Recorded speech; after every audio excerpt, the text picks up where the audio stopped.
नमस्कार विद्यार्थी मित्रांनो, आज आपण शिकणार आहोत पॉझिटिव्ह कंपोनंटच्या बिग फ्रेंड्सचा ॲट फायचा फॉर्म्युला.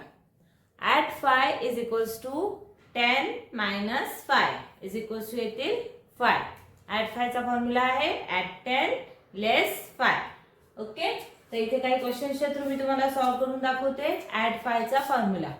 फर्स्ट क्वेश्चन दिलेला आहे 1 + 2 + 5 + 5. आता हे अबॅकस टूलवर कसे कॅल्क्युलेट केले जाणार ते नीट बघा तुम्ही. फर्स्ट आहे +1 + 2, देन +2 + 5. तर हे +5 अँड +5, पुन्हा +5 आहे. बीट्स अवेलेबल नाही आहे आपल्याकडे, युनिट बीट्स, तर इथे काय करणार, फॉर्म्युला यूज करणार. तर फॉर्म्युला आहे at 10 less 5, then at 10 less 5. आपला आन्सर येतं 13. ओके, नेक्स्ट क्वेश्चन आहे 8 + 5 - 3 + 2.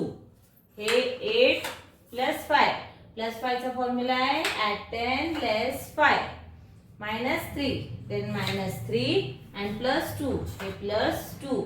आपला आन्सर येतं 12. ओके, नेक्स्ट क्वेश्चन आहे 2 + 5 + 5 + 5. तर हे 2 + 5. आता +5 पुन्हा +5 आहे, तर इथं फॉर्म्युला यूज करावा लागेल. +5 चा फॉर्म्युला आहे ॲट 10 लेस 5. ओके, आणि पुन्हा 5, तर पुन्हा 5 घेणार इथं. आपला आन्सर येतं 70.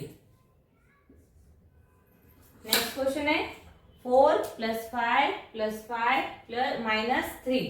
देन हे 4 + 5, ते +5 + 5, पुन्हा +5 घ्यायचे, तर फॉर्म्युला आहे +10 and -5, किंवा ॲट 10 -5 ही तुम्ही बोलू शकता. नेक्स्ट आहे -3, -3. आपला आन्सर येतं 11. ओके, अशा प्रकारे ॲट 5 चा पॉझिटिव्ह कंपोनंटचा बिग फ्रेंड्सचा फॉर्म्युला अबॅकस टूलवर कॅल्क्युलेट केला जातो. नक्की तुम्हाला समजलं असेल +5 चा फॉर्म्युला. व्हिडिओ आवडला तर नक्की लाईक करा, शेअर करा, सबस्क्राईब करायला विसरू नका. धन्यवाद.